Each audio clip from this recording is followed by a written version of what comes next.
Assalamualaikum warahmatullahi wabarakatuh. Teman-teman sekalian, selamat datang kembali di pelatihan Planter as Coach. Masih di modul Growth Coaching Model bersama saya, Darmawan Aji. Di video sebelumnya, saya sudah membahas tentang Growth Coaching Model. Bagaimana ini terhubung dengan model perubahan NLP. Ada 6 elemen di dalam Growth Coaching Model yang akan membantu kita di dalam melakukan sebuah sesi coaching. Mulai dari goal, reality, options, will, tactic, sampai dengan habit. Goal adalah bagaimana kita membantu coach kita untuk menetapkan tujuan yang ingin ia wujudkan. Reality adalah bagaimana kita membantu coach kita untuk memetakan kondisi dia saat ini terkait dengan tujuan yang ingin ia wujudkan. Options adalah pilihan-pilihan untuk mencapai tujuannya. Kita bantu mereka untuk menemukan opsi-opsi baru. Will adalah apa tindakan yang akan dilakukan, langkah pertama yang akan diambil oleh coach kita. Taktik adalah kapan dan di mana mereka akan melakukannya. Dan habit adalah bagaimana kita bisa membantu mereka agar konsisten melakukan rencana tindakan yang sudah mereka niatkan. Habit adalah bagaimana kita membantu mereka agar konsisten melakukan tindakan yang sudah mereka rencanakan. Kita akan bahas satu persatu dari setiap langkah ini. Dimulai dari langkah yang pertama, yaitu goal. Apa itu goal? Goal adalah tujuan atau hasil akhir yang diinginkan. Jadi kita tanyakan pada coach kita, mereka punya tujuan apa? Contoh goal misalnya ingin meningkatkan produktivitas kebun, atau ingin lebih bersemangat di dalam bekerja. Pada saat kita berbicara tentang goal, tentu saja kita perlu membantu coach kita untuk membuat goal-nya lebih spesifik. Sebuah goal yang baik perlu memenuhi kriteria-kriteria sebagai berikut. Yang pertama adalah pastikan goal-nya spesifik, tidak terlalu abstrak, tidak terlalu general. Kemudian pastikan goal-nya terukur atau bisa diindrai. Lalu, pastikan goal tersebut bermakna sesuatu yang penting bagi coach. Dan pastikan goal tersebut actionable. Artinya apa? Bisa ditindaklanjuti. Goal tersebut sesuatu yang bisa dipengaruhi. Dan yang terakhir, pastikan goal-nya berbatas waktu. Sehingga bila kita bertemu dengan tujuan misalnya ingin meningkatkan produktivitas kebun, maka kita bisa ajukan pertanyaan, apa ukurannya? Kapan? Atau misalnya, coach kita ingin lebih bersemangat di dalam bekerja, kita bisa ajukan pertanyaan, dari mana Anda tahu bahwa Anda sudah lebih bersemangat di dalam bekerja? Kapan Anda ingin lebih bersemangat dalam bekerja? Jadi, kita bantu coach kita untuk merancang sebuah goal yang spesifik, terukur, bermakna, dapat ditindaklanjuti, dan berbatas waktu. Pertanyaan-pertanyaan apa saja yang bisa kita ajukan pada coach kita untuk membantu mereka menetapkan tujuan mereka? Kita bisa ajukan pertanyaan misalnya, apa hasil akhir yang ingin Anda wujudkan? Alternatif dari pertanyaan ini adalah, apa yang Anda inginkan dari situasi ini? Pertanyaan alternatif ini biasanya kita ajukan pada saat coach datang ke kita menceritakan masalah atau curhat. Maka kita bisa geser obrolan yang tadinya curhat menjadi sebuah coaching conversation dengan cara mengajukan pertanyaan. Atas semua masalah ini, apa yang kamu inginkan? Apa yang Anda inginkan dari situasi ini? Pertanyaan berikutnya adalah, dari mana Anda tahu bahwa Anda sudah mencapainya? Ini adalah pertanyaan untuk membantu coach berpikir lebih spesifik terkait tujuannya. Membantu mereka untuk membayangkan, membuat tujuannya menjadi lebih konkret. Alternatif dari pertanyaan ini adalah, apa bukti yang terlihat pada saat Anda sudah mencapai hasil akhir tersebut? Atau kita bisa juga ajukan pertanyaan, apa ukurannya? Pertanyaan ketiga yang tidak kalah penting di dalam sesi penetapan tujuan ini adalah pertanyaan terkait motivasi. Mengapa hasil akhir ini penting bagi Anda? Mewujudkan tujuan ini membuat Anda mampu melakukan apa? Ini adalah faktor motivasi. Dengan mengajukan 3 pertanyaan ini, apa hasil akhir yang ingin Anda wujudkan? Dari mana Anda tahu bahwa Anda sudah mencapainya? Mengapa hasil akhir ini penting bagi Anda? Akan membantu teman-teman untuk menggali tujuan dari coach teman-teman sekalian dengan lebih mudah.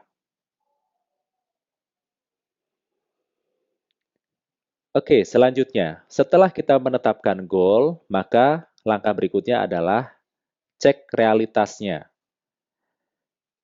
Periksa kondisi coach saat ini. Sejauh mana posisi mereka dibandingkan dengan tujuan yang hendak dicapainya. Ini akan membantu mereka menyadari jarak yang perlu ditempuh. Karena perjalanan menuju Surabaya itu tentu berbeda-beda, tergantung posisi kita saat ini. Dari Jakarta ke Surabaya, jaraknya berbeda dari Semarang ke Surabaya. Berbeda lagi dari Malang ke Surabaya. Maka, reality adalah tentang memeriksa posisi saat ini dari coach kita dibandingkan dengan tujuan yang ingin mereka capai. Sehingga coach menjadi tahu berapa jauh jarak yang perlu mereka tempuh. Apa saja pertanyaan yang membantu coach kita untuk menyadari realitasnya? Kita bisa ajukan pertanyaan-pertanyaan berikut ini. Yang pertama adalah, seperti apa kondisi saat ini? Alternatifnya, dibandingkan dengan tujuan yang hendak Anda capai, di mana posisi Anda saat ini. Berikutnya adalah, kita bisa ajukan pertanyaan, apa saja yang sudah Anda lakukan selama ini untuk mencapai tujuan tersebut? Kita pun bisa mengajukan pertanyaan, apa saja yang belum Anda lakukan untuk mencapai tujuan tersebut. Perhatikan, esensi dari pertanyaan-pertanyaan ini adalah untuk memeriksa realitas dari coach kita saat ini. Apa yang sudah mereka lakukan, apa yang belum mereka lakukan, di mana posisi mereka saat ini, dan sebagainya. Sehingga harapannya, coach menjadi clear, menjadi jelas dengan posisinya saat ini. Setelah coach memahami apa tujuannya, kemudian di mana posisi mereka saat ini, seberapa jauh jaraknya, maka langkah berikutnya adalah kita perlu membantu coach untuk menggali sumber daya yang mereka punya dan membuka pilihan-pilihan baru. Pilihan-pilihan yang bisa mengantarkan coach kita untuk mencapai tujuan yang mereka inginkan. Ingat bahasan di model perubahan NLP sebelumnya. Pada saat kita menggali sumber daya, kita bisa menggali sumber daya coach kita dari masa lalunya, dari masa depannya, atau dari orang lain. Detailnya bagaimana, nanti kita akan bahas. Inti dari sesi ini adalah kita membantu coach kita untuk melakukan proses brainstorming atau curah gagasan. Agar sesi brainstorming efektif, kita perlu memperhatikan beberapa kaidah. Yang pertama adalah fokus pada kuantitas. Artinya apa? Pada saat sesi brainstorming, membuka pilihan-pilihan baru, fokus pada jumlah idenya. Jangan fokus pada kualitas idenya. Kumpulkan dulu sebanyak-banyaknya ide-ide yang muncul, tampung semuanya, baru nanti kita bicara tentang kualitas. Jadi fokus pada kuantitas, tampung semua ide, kemudian tahan keinginan untuk mengkritisi. Karena apa? Karena kita sedang berfokus pada kuantitas, jumlah idenya. Nanti pada saat ide-idenya sudah cukup banyak, barulah kita menyeleksi mana ide, mana pilihan yang terbaik. Tetapi semuanya diawali dari mengumpulkan ide sebanyak-banyaknya terlebih dahulu. Pertanyaan-pertanyaan apa saja yang bisa kita gunakan di sesi atau di langkah options ini? Kita bisa ajukan pertanyaan, apa saja opsi yang Anda miliki untuk mewujudkan tujuan tersebut? Perhatikan, saya menekankan kata saja, apa saja. Tujuannya apa? Tujuannya adalah supaya coach kita berpikir kreatif, memikirkan banyak kemungkinan. Berbeda kalau misalnya kita hanya bertanya, apa opsi yang Anda miliki? Perhatikan, apa saja opsi yang Anda miliki. Itu berbeda dengan apa opsi yang Anda miliki. Menambahkan kata saja pada pertanyaan ini mengimplikasikan bahwa coach kita memiliki banyak opsi, banyak ide, banyak pilihan. Kita pun dapat mengajukan pertanyaan terkait menggali sumber daya. Misalnya, dari masa depan kita bisa ajukan pertanyaan, seandainya Anda berhasil mewujudkan tujuan ini, kira-kira apa saja sih yang sudah Anda lakukan sehingga akhirnya tujuan ini tercapai? Jadi pertanyaan ini membantu coach kita untuk berimajinasi seakan-akan dia sudah berhasil mewujudkan tujuannya. Lalu kita menggali, kira-kira apa saja yang sudah dia lakukan sehingga akhirnya dia berhasil sampai di titik ini. Kita juga bisa mengajukan pertanyaan option ini dengan menggali sumber daya dari masa lalu. Ini bisa dilakukan ketika coach kita pernah mencapai sebuah prestasi atau keberhasilan yang mirip dengan tujuan mereka saat ini. Pertanyaannya adalah, dulu ketika Anda berhasil mencapai tujuan semacam ini, Anda melakukan hal apa saja? Dan yang ketiga, kita juga bisa menggali opsi dengan cara menggali sumber daya dari orang lain. Siapa orang yang sudah berhasil mencapai tujuan yang sama dengan Anda ini? Jika Anda melihat dia, orang yang sudah berhasil mencapai tujuan ini, kira-kira apa yang mereka lakukan secara berbeda dengan diri Anda? Pertanyaan-pertanyaan ini akan membantu coach kita untuk membuka kreativitasnya, sehingga mereka akan mengeluarkan opsi-opsi, pilihan-pilihan, ide-ide yang mungkin nanti akan bisa membawa dia dari kondisi saat ini menuju kondisi yang dia inginkan. Ingat, apapun ide yang muncul, opsi yang muncul, tampung saja dulu, tahan keinginan untuk mengkritisi, fokus pada kuantitas terlebih dahulu. Setelah terkumpul banyak, barulah Anda ajukan pertanyaan. Dari sekian banyak opsi, mana opsi yang terbaik? Oke, jadi asumsinya sampai di sini teman-teman sudah membantu coach teman-teman untuk menetapkan goalnya apa, memeriksa kondisi saat ini seperti apa, dan menghasilkan banyak opsi, berbagai pilihan untuk mencapai tujuan yang coach teman-teman inginkan. Dan akhirnya, coach teman-teman sudah memilih satu opsi terbaik. Maka, setelah dipilih opsi terbaik, kita bergeser ke langkah berikutnya, yaitu will. Will itu tentang apa? Will itu adalah tentang langkah pertama yang akan diambil. Ingat, coaching is about action. Coaching itu tentang tindakan, bukan sekedar pemikiran, bukan sekedar perasaan. Sehingga setelah sesi coaching harus ada langkah yang diambil, yang dilakukan oleh coach kita. Maka kita perlu membantu coach kita untuk menetapkan langkah realnya yang akan diambil itu apa. Kita juga perlu memeriksa keyakinan dan motivasi mereka untuk melakukan langkah pertamanya. Karena apa? Tindakan tanpa keyakinan, tanpa motivasi untuk melakukannya, itu hanya menjadi sebuah rencana kosong. Kita perlu bantu mereka untuk ambil langkah pertama, supaya mereka yakin dan termotivasi untuk melakukannya. Apa saja pertanyaan yang bisa kita ajukan untuk membantu mereka?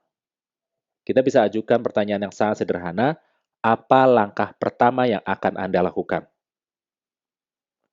Lalu kita bisa cek level keyakinan atau motivasinya. Dalam skala 1 sampai dengan 10, seberapa yakin Anda mampu melakukannya? Katakanlah misalnya 1 merasa sangat tidak mampu, 10 merasa sangat mampu. Alternatif dari pertanyaan ini adalah, dalam skala 1 sampai dengan 10, seberapa besar komitmen Anda untuk menjalankannya?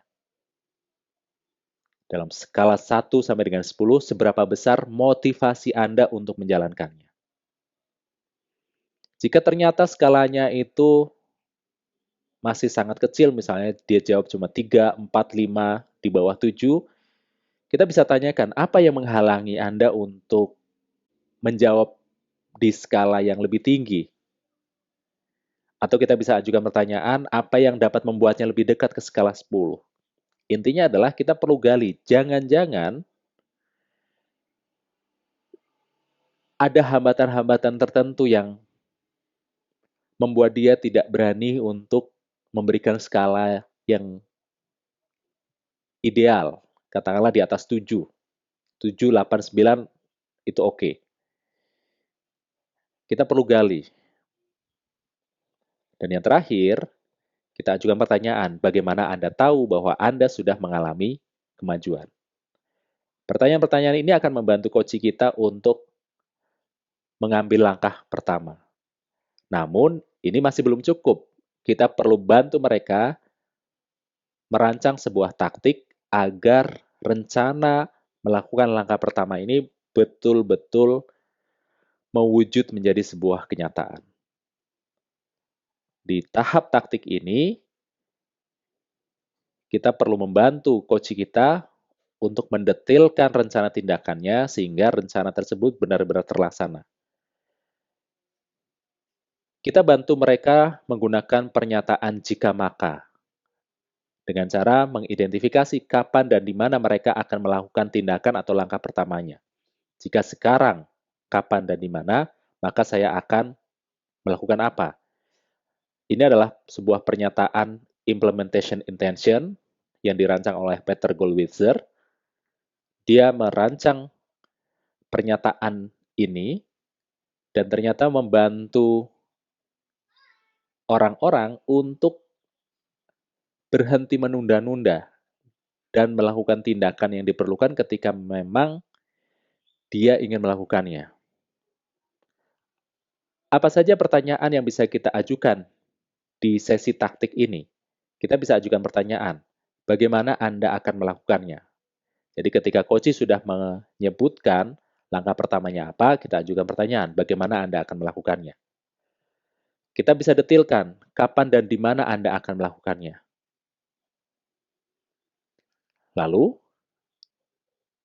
jangan lupa seberapa yakin Anda mampu melakukannya. Setelah urusan taktik ini selesai, baru kita bergeser ke habit. Ini adalah tahap terakhir dari sesi growth coaching ini. Habit itu adalah tentang bagaimana membantu coach kita menjadikan tindakan baru ini sebagai bagian dari kehidupan mereka. Maka kita perlu membantu mereka mengidentifikasi cara untuk memonitor tindakannya. Karena tindakan yang tidak dimonitor itu cenderung akan terlupakan. Kita juga perlu memastikan agar rencana coach ini, rencana tindakan dari coach kita, selaras dengan aspek kehidupannya yang lain. Pertanyaan-pertanyaan apa saja yang bisa kita ajukan?